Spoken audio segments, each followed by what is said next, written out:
Hello everyone, my name is Sarah Simpson. I'm a licensed clinical social worker in the state of Arizona. And today I want to bring a presentation to you on the sex industry, commercial sexual exploitation of children under the age of 18 years old. Before I begin, I'd like to give a little intro to who I am. I am Sarah Simpson, and I am a licensed clinical social worker in Arizona. I'm the trauma therapist at Streetlight USA, where I work with youth who have been sex trafficked, commercially sex trafficked, which we'll be talking about in this presentation. I own my own virtual private practice in Arizona as well, working with both individuals experiencing love addiction and couples experiencing trauma, betrayal, and general relationship issues, such as communication and sex. I am ending the game facilitator trained, which means I am trained in curriculum that is made specifically for youth who have experienced commercial sex trafficking. I'm also a PhD student of clinical sexology with a particular interest in somatic sexual interventions. So what this means is I meet with individuals who are experiencing sexual issues such as erectile dysfunction, differences in libido, things like that, so that I can help them to improve their relationship with each other. Here you will find my email address, which is hello@sarahsimpsonlcsw.com. Feel free to reach out to me there. So let's dive in. Let's talk about it. Let's talk about commercial sex trafficking amongst youth in the United States. So what exactly is sex trafficking?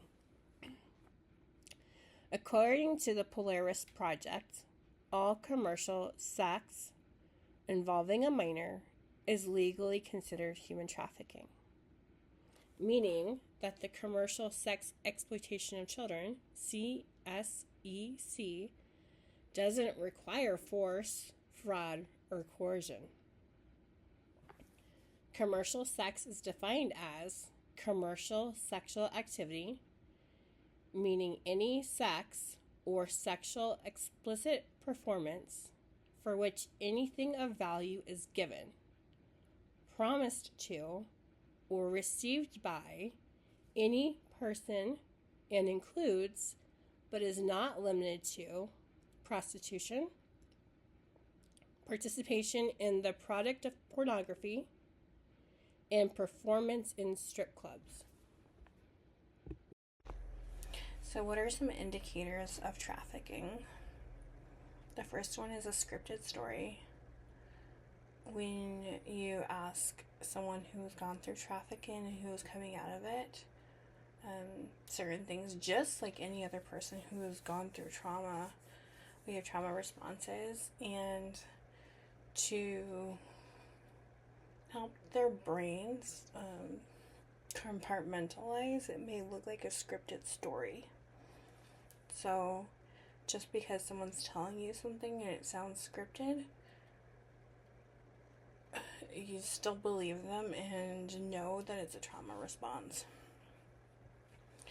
Unwilling or hesitant to answer questions about injuries or illness. Girls may be very scared to talk about their abusers abusing them. Just like anyone who's gone through violence in the past, or any other clients that you might see in your therapy office, this is very normal for people who have experienced trauma at the hand of other people. They may be accompanied by someone who does not give them space alone to answer questions and might even jump in and answer for them. They do not want their victims to be able to talk with police or anyone else about what's going on with them. So they jump in and they answer questions for them very quickly. Our clients, the victims, may also avoid eye contact. A lot of times in my sessions, my clients will tell me that it's uncomfortable to make eye contact. So for that reason, I have a lot of sensory toys in my office and other things that we can look at while we're talking, and I'm okay with them not having eye contact with me. Other indicators of trafficking are being unaware of location, time, and date. This may be for a variety of reasons, including being on drugs or just having no way of looking at a clock, or just being so busy going from one sex client to the next sex client that they just lose time and space and dates. Another one is not in possession of ID. So when these girls are being trafficked, their abuser, their John, their quote-unquote boyfriend, will hold on to their identification because they don't want them to run away, and you can't get a lot of services without any type of ID. And they also don't want the police to know who they are. And so oftentimes these clients have no ID. Additional indicators of sex trafficking going on is reported unusual high numbers of sexual partners. Some of my girls, by the time that they are 14, 15, 16, 17, have slept with well into the hundreds of clients. They do not have appropriate clothing for the weather or the venue. A lot of my girls will come in with wearing very, very short shorts, very tight dresses. Of course, we give them new clothing, and we get them appropriate clothing for the weather or venue, whatever that looks like. So, in street light, we have them wearing pants and a t-shirt. But if they were to have an event, like we've had very nice dinners for them, we absolutely encourage them to wear long dresses, like ankle length dresses, like prom dresses. So just looking for appropriate clothing. Another indicator of sex trafficking is branded tattoos. And another one is using language such as slang terms, which are commonly found in the commercial sex industry. So just some slang terms that I personally heard, and also when I Googled terms, this is what came up. And I have heard all of these, so I know that these are definitely legit. One is pimp. It's the one who is exploiting the victims and also gaining financially from it. Coercion is a psychological control. So they gain trust, and then they convince the victims that there's no other way. That's another reason why they take their identification. Just like, you can't live without me. Seasoning. It's the process of breaking the victim down. So you might see a boyfriend pimp who is just praising this girl and lavishing her with gifts. What he's doing is he's seasoning her. He's getting her ready. He's breaking her down. He's making her fall in love with him so that he can use her. Caught a case is another slang term. When a pimp or a victim is arrested and charged with a crime.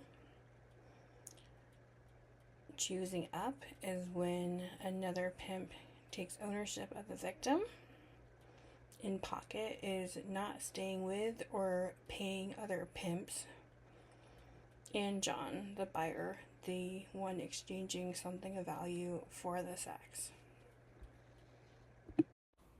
I want to read off some facts here. The first one is children sex trafficking victims virtually always know their traffickers. Second one is sex traffickers normally seduce children into performing sexual acts. They are not normally kidnapped and forced into sexual acts.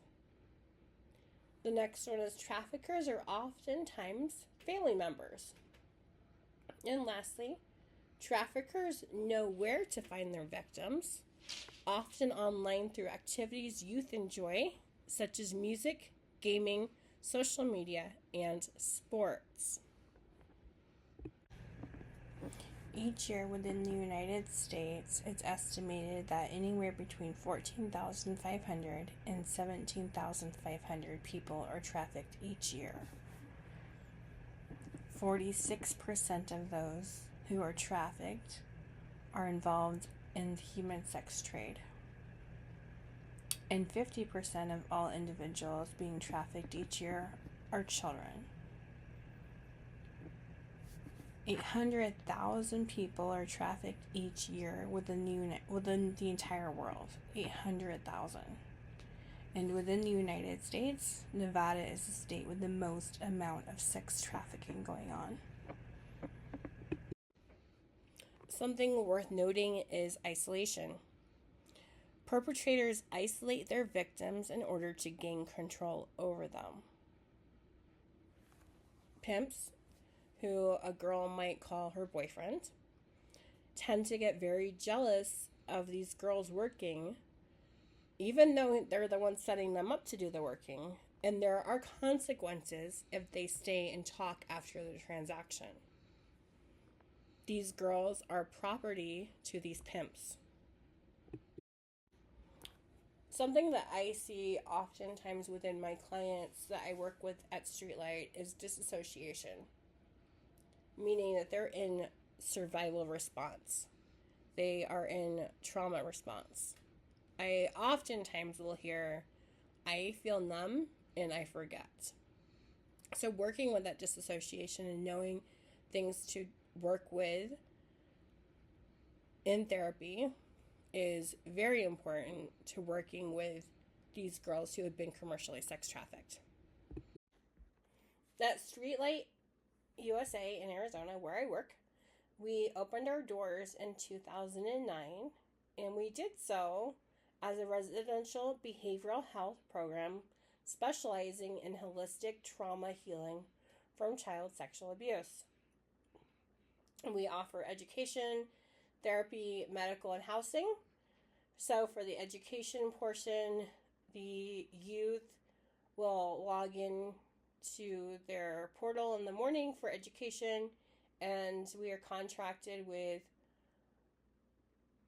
schools in the area, and they have teachers that'll come in and help them online. They have their own curriculum for their grade. And then as far as therapy, I'm the only therapist right now for Streetlight. As far as medical, we have in-house, like we can give them their medications if needed, if they have, daily meds. We do have a nurse. And we also send clients to mental health facilities and hospitals if needed. So of course, if they self-harm, they go to a hospital. We also have houses that are there on site, and they're set up like a normal average home here in North America, have like 4 bedrooms in each one with a large kitchen, a dining room, a living room. The clients spend time with the behavioral health staff in the living rooms. They have their TV there, and they have their own bedrooms, so they don't share bedrooms. They have a single bedroom by themselves, each one of the girls do. So she can have her space if she's angry, if she's frustrated, just to go and be alone. And then, of course, there's several bathrooms in these houses as well. So it's a very nice setup. Some of the other therapies that we have there are yoga. We have a yoga instructor who comes in and teaches the girls yoga moves at least once a week, who is trauma informed and helps them just move some of that trauma out of their body. We also have equine therapy. We have 2 horses that come out every other week, which is really nice. They come on Wednesday mornings, and the girls get to pat them and spend time with them. And there's a facilitator that comes out, and she works with the girls in equine therapy. And we also have art therapy, so the girls will make artistic projects during the week as well with their art therapist. We work at Streetlight in a very holistic way. We work with the girls on their mind, body, and their soul. Obviously, I'm a therapist there, so I work with the mind. We also have self-esteem groups and things like that to help change their mindset. We have the body, which is we bring in nutritionists. They have a very specific menu plan that is geared towards healing foods for their body. And then soul, we are a Christian-based organization, and we have a pastor who comes in and meets with the girls twice a week, and they go over Bible study lessons together. One thing that I was really impressed about at Streetlight was the first week of employment for any employee, anyone at all, from the janitor to the therapist to the pastoral team to a behavioral health tech. Everyone spends an entire first week really getting trained on trauma. So what this looks like is introducing polyvagal theory and holistic care and mind, body, and spirit. Like all of the ways that we as an organization can really show up for these girls and give them a trauma-based healing approach to their stay with us and our interactions with them. So within Streetlight, our elements to optimizing trauma-informed care include promoting individual safety and well-being. This is well-being and safety for not only our clients, but also our staff. We are very aware of what is going on with staff and with clients at all times. And we promote safety and well-being with every person. We build trust and create safe spaces for our clients. So one way that we build trust is being trauma-informed, and also we use the tools that we have in appropriate ways, which means that not all staff are going to be engaging in therapeutic conversations with our clients. They literally leave that for me, the therapist. So that's one way to build trust and create safe spaces. If somebody needs a timeout, if somebody needs to be alone, they have their own individual bedrooms. And they also have rooms where they can go into, such as we have one room, we call it a therapy room. It is not the therapy office, it's a therapy room. And they have padded walls they can go into, punch if they need to. They can do whatever they need in that safe space. The floor, the ceiling, and the walls are all padded in that room.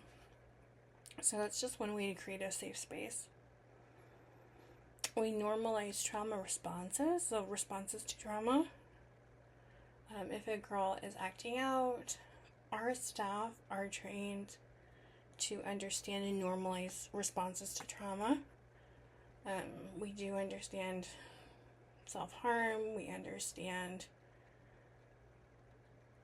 acting out. Some of our girls may want to run away.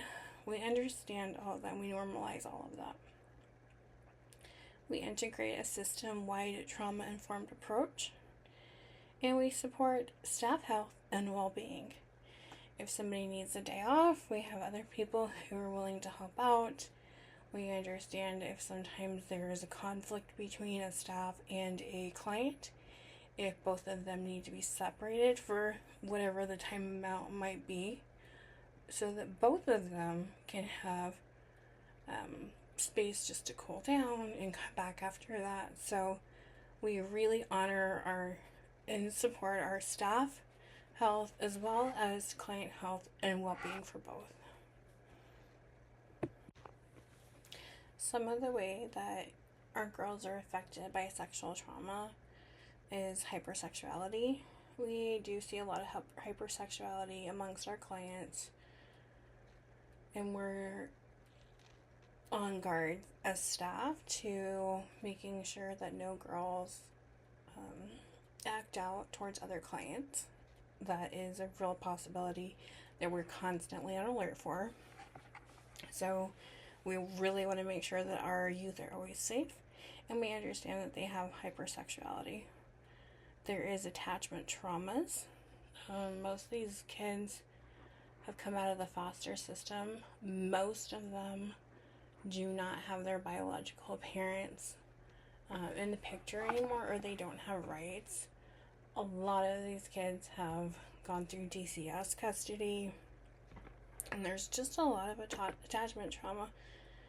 They can be usually between 14 and 17 and just don't trust anyone. And so how do we work on the attachment trauma? That's something that I work on with them. Shame and guilt. Oftentimes I'll hear girls talk about the shame and the guilt of the decisions that they've made, the people that they've spent time with, the things that they have done. And they talk about not feeling like anything but an object to the people that they've had sex with. So we talk a lot about the shame and the guilt. That also goes into body image and self-esteem. Wanting to feel more than just an object. We talk about that as well. Building up their self-esteem, building up their self-image. And then development of self. I think all of that goes into developmental of self. We work on developing who they are. They're still teenagers and they have a long road ahead of them. So how do we help them be who they are? One other thing that I really see with sexual trauma effects within my clients is dissociative responses. These girls can dissociate a lot, and it's just bringing them into the current moment. We help them a lot by, one example is providing them ice if they start dissociating. Holding on to ice can help them come back into the moment. Things like that, just helping them come back into the present moment, helping them to sometimes meditate or whatever it might look like. I do all that kind of stuff within my office, and we work on trauma effects. So who are my clients? My clients at Streetlight are all female. They are between 12 and 17 years old, with the average being 14 years old. Most of my clients I've seen have used street drugs. The youngest I have seen their start of using drugs was 9 years old. And these drugs include cocaine, heroin, meth. They are addicted when I meet with them. And so we're not only dealing with the trauma of being trafficked and having sex with people that they didn't even want to have sex with, but also we're dealing with drug addiction. I do have a history of working in addiction medicine for the last 4 years, so that's a benefit. And they also have a history of self-harm. So sometimes we'll see emotional dysregulation. I have one client who has even gone into the bathroom, unscrewed the light fixtures, and used the screws as a weapon on their wrist. The majority of all of my youth have had police and FBI involvement where their phones are taken from them and they are used as court evidence and text messages and pictures and things like that.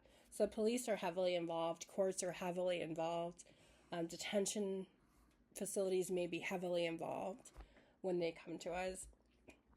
And so oftentimes we'll get a guardian who is at their wit's end and calls us and just kind of says, I really need help.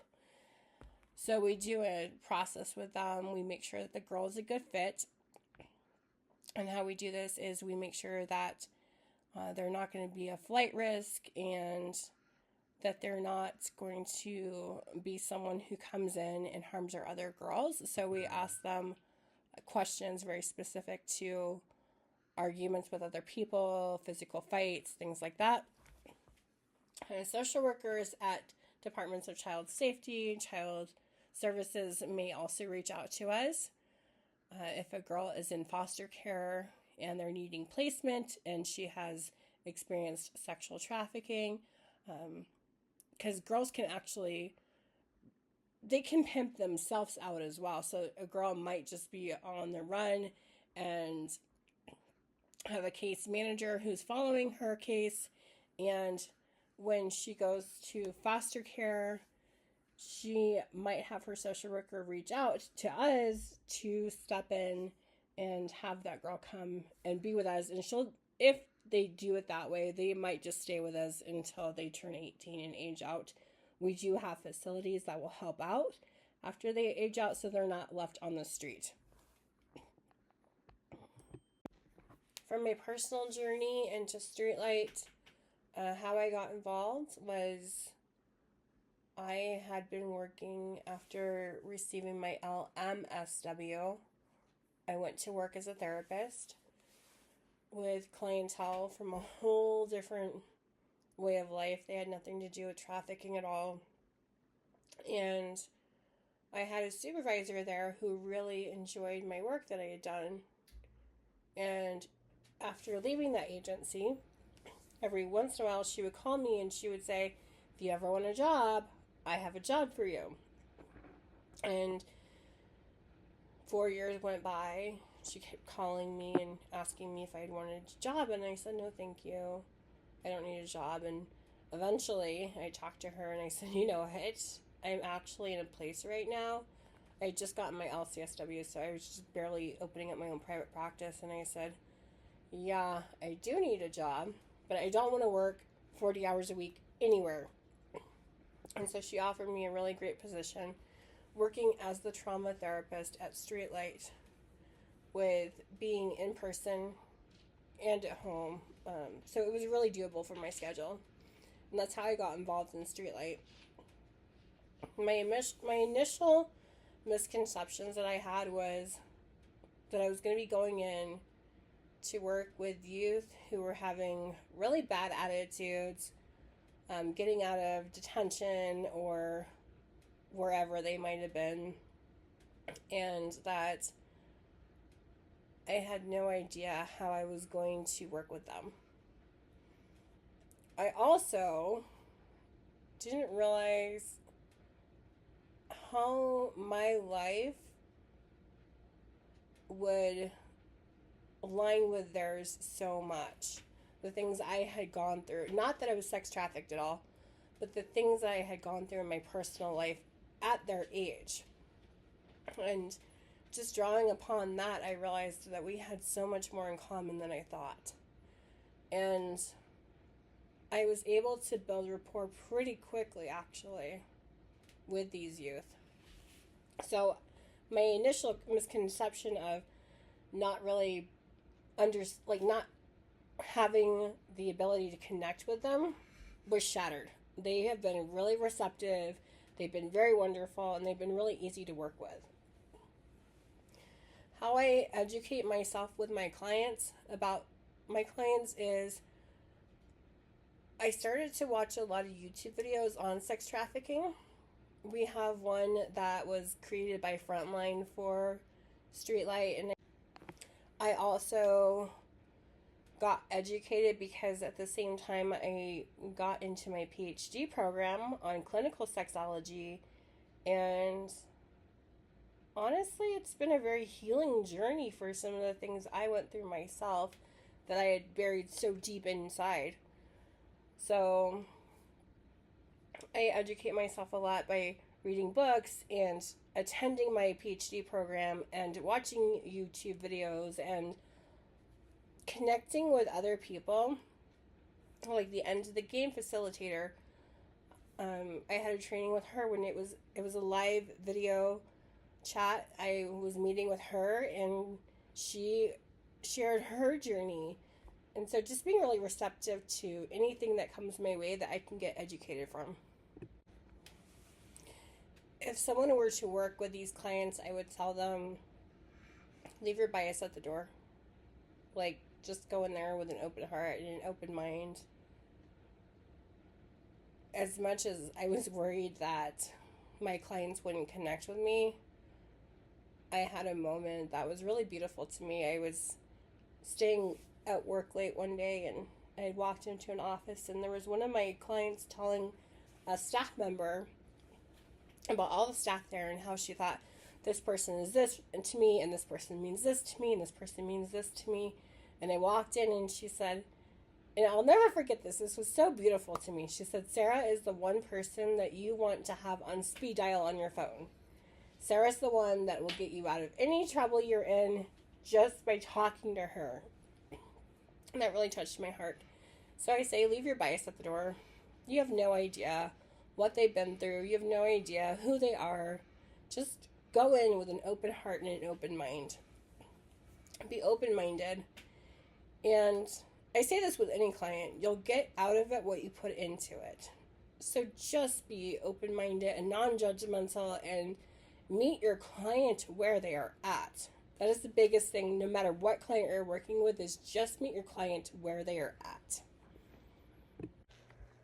When the clients come in to Street Light, we have a clear picture of what we're looking at, meaning the diagnosis that we're going to assign to them.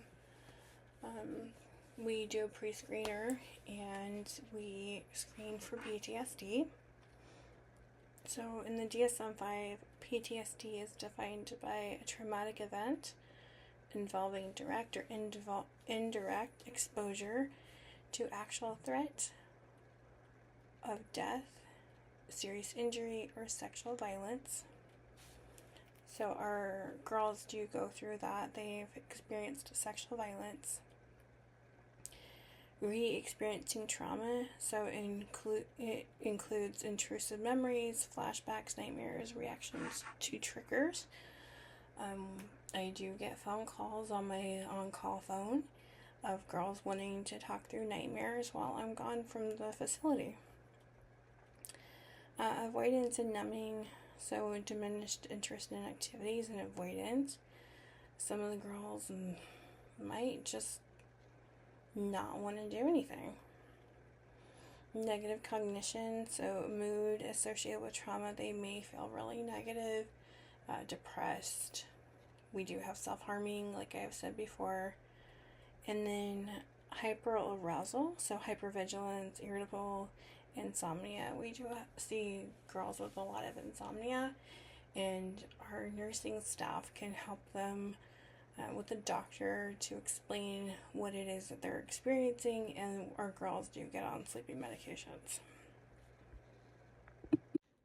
Some of the interventions that I personally use are rapport. Rapport. I can't say enough about rapport. Rapport is everything, because these youth have already had so many people disappoint them, not be there for them, traumatize them, whatever it may be, and they're not entirely trusting, and they're very questioning, and I believe rightfully so. So some of the interventions I use are cognitive behavioral therapy, art and expressive activities, and also somatic exercises. So with rapport building, it's important to think about what your client has been through. What has this individual been through? They have most likely not been able to trust any adults in their life up until they come into the office. I oftentimes see that maybe there was a mother who was absent, and not to fault moms in any way, and dad was never, ever there. Maybe not even met them in their lifetime. And a grandparent might be trying to intervene and help out, but they may not be understanding that they're actually contributing to the problem.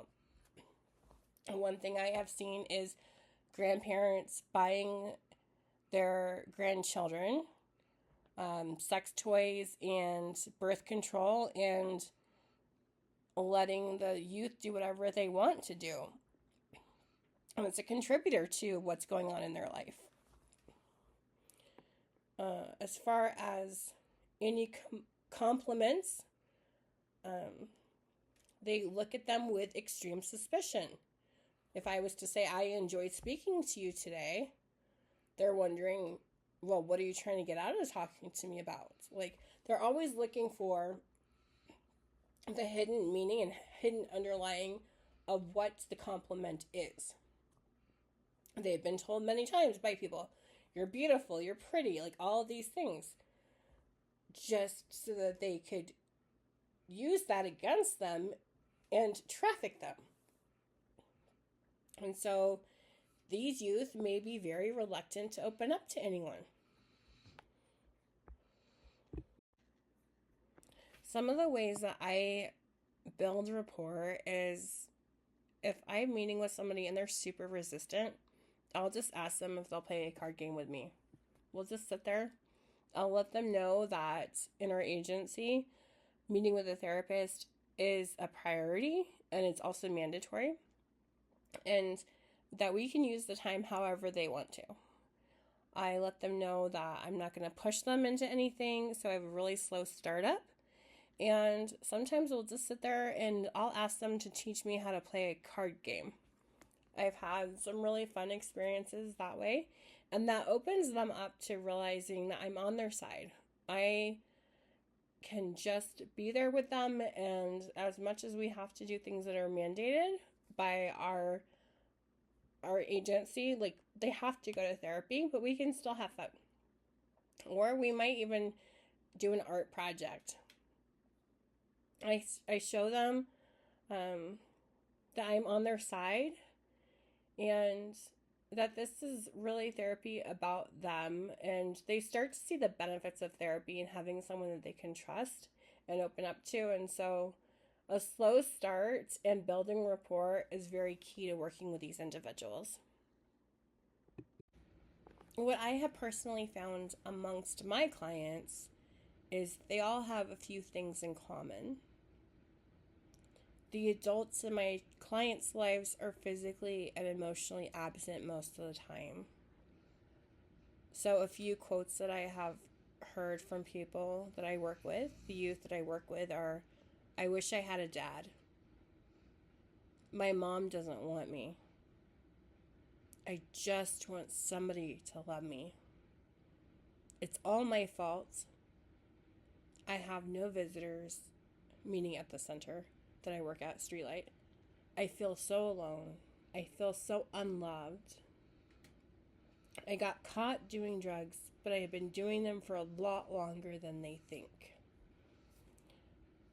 So these, to me, mean that there's oftentimes an absent parent or guardian in the youth's life.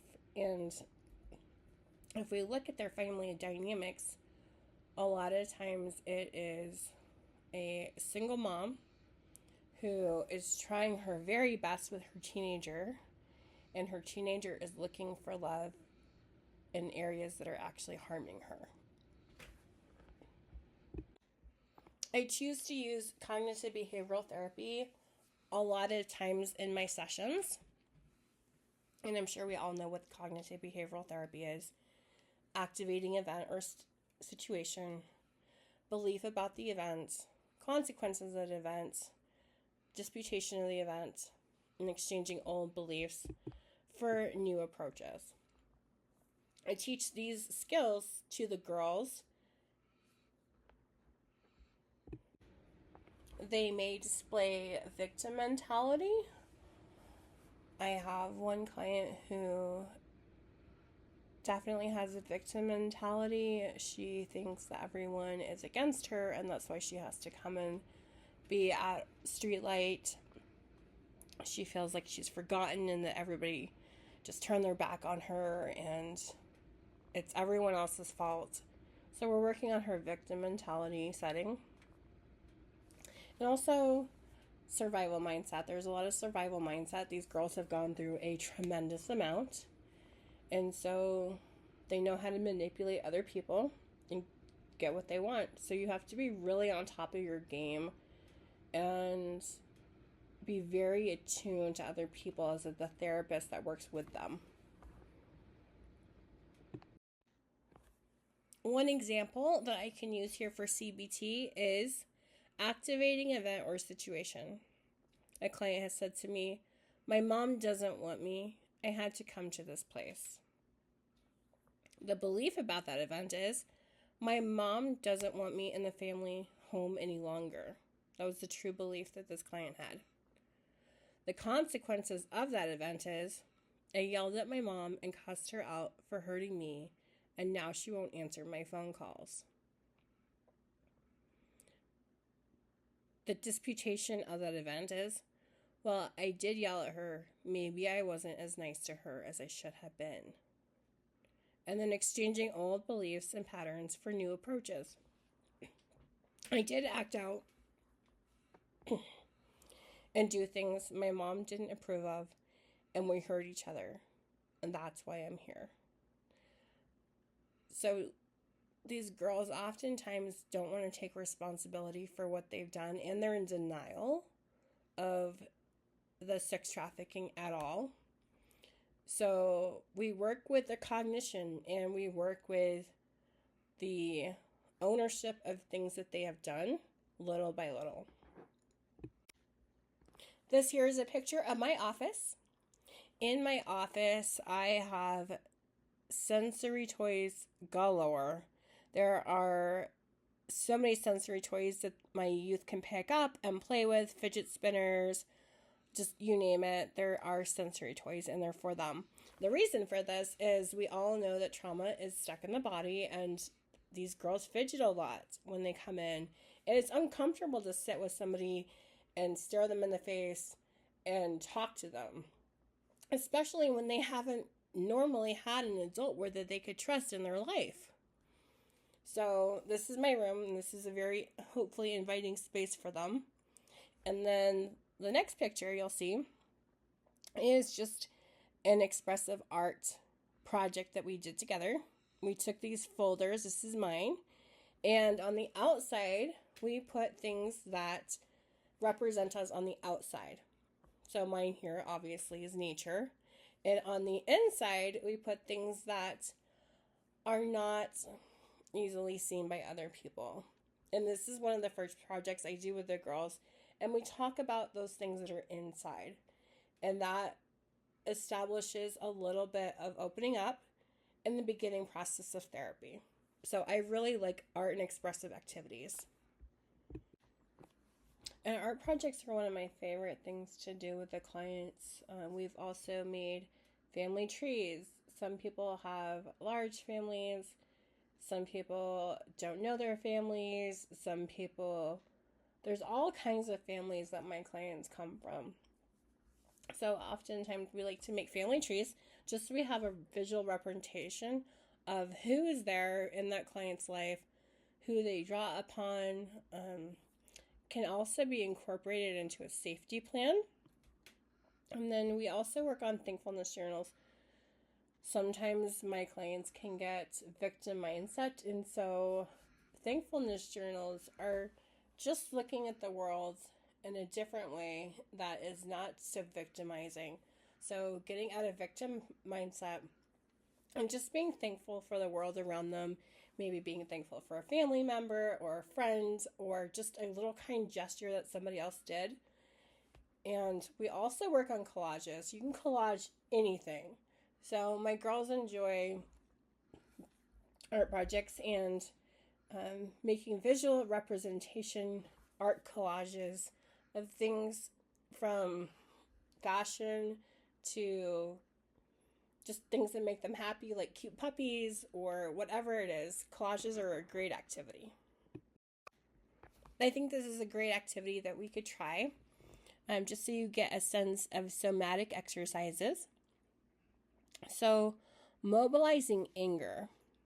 Find a place where you can sit and have a backrest, such as a sofa or on your chair against a wall. Place your elbow on the surface behind you. As you make contact, feel the frustration inside of your mind and body. As you feel it, press your elbow strongly on the rear surface and push backwards, very slowly. The objective is not to explosively elbow, but to gradually and energetically channel the anger through your arm. Pressing into the surface behind you, rotate your body and gradually elbow behind you. Lifting your body forward and pushing back as if to say, "Get off of me." As you fully extend your arm and elbow and have pushed in as far as you can, release all tension and rest. Repeat if necessary. If there's ever a time that I'm stuck with a client, which doesn't happen very often, but if it ever did happen, there are some worksheets I have in my office for journaling that have prompts on them, and I invite them to express their feelings and fill out those sheets, worksheets on journal prompts, and we go over those together in therapy. I also enjoy giving these as homework and letting the girls process their feelings and the emotions and things that come up for them so that we can talk about those in therapy. Usually the next day, as I see my clients twice a week, Mondays and Wednesdays generally. I have had clients ask me in therapy as well how to get the trauma out of their body and how to process the trauma. We talk a lot about trauma responses and the vagus nerve and fight, flight, freeze, and all of those things. So we do psychoeducation in our sessions together, the clients and I, about trauma responses and how to deal with those emotions as they arise. In addition to therapy one-on-one with the girls, I have also incorporated a little bit of family therapy. I have one youth client who has family in another state who she really wanted to fix their relationship, and she's matured enough in her processing and her understanding to realize what she's done to this family member. So we brought this family member in virtually, and we have them meet together once a week for about an hour and just really process healing some of that relationship so that when my client is done with their treatment and their program, that hopefully they can continue to work on that relationship. Just opening up to some of the things that my client has done and really mending some of that past wounds and traumas. I also work with clients after they leave our facility. So when they graduate from our program, if they do, and they leave and they go home, they can continue to see me. We have the ability to have virtual sessions together still and continue our work together. Let's talk about what happens during an AWOL, because this does happen.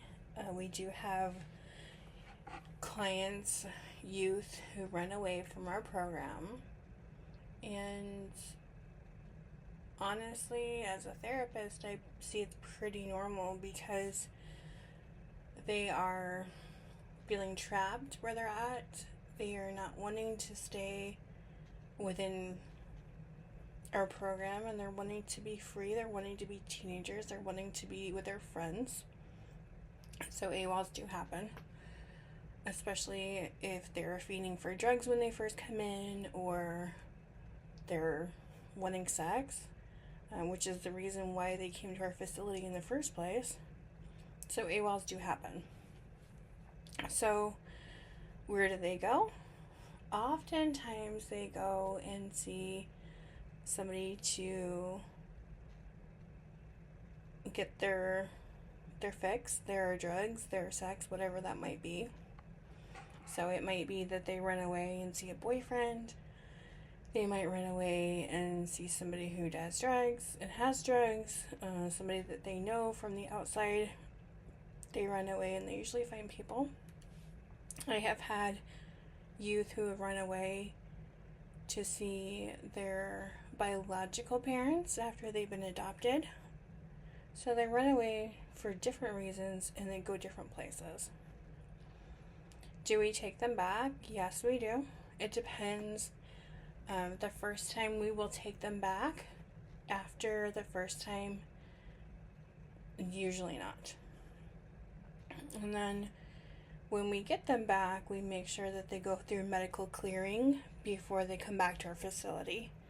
So we make sure that they are medically cleared with drugs, so there's no drugs left in their system. And we also make sure that they are STI tested, and we pregnancy test them as well. The doctor does. So we don't want any youth in our program who are going to be bringing back drugs to other girls or who are pregnant. That's just not something that we work with in our program. So we do make sure that they go and get medically cleared first. And then we have them change their clothes and see what's on their body, like make sure there's no drugs and things like that. So when they are in our facility, we are not a lockdown facility. We have a gate around our community, but we are not a lockdown facility. So if they run, they run. And that does happen. They do AWOL, and then we call the police, and hopefully we can catch them pretty quickly. And the last thing I would like to talk about today is self-care as a therapist. If you are going to be working with people, please do your self-care, whatever this looks like for you, whether you are going to see a therapist yourself, or you are exercising, or you are working on journaling, or whatever that might look like for you. Self-care as a therapist is so important. I want to thank you so much for letting me be here with you all today. And here are a few resources for you to take with you. Ending the Game is the curriculum that I talked about that I've been trained in. There's also the Missing Kids organization here that you can check out. And then our video that we have here at Streetlight that's on YouTube is Sex Trafficking in America, created by Frontline. So you can find those resources here.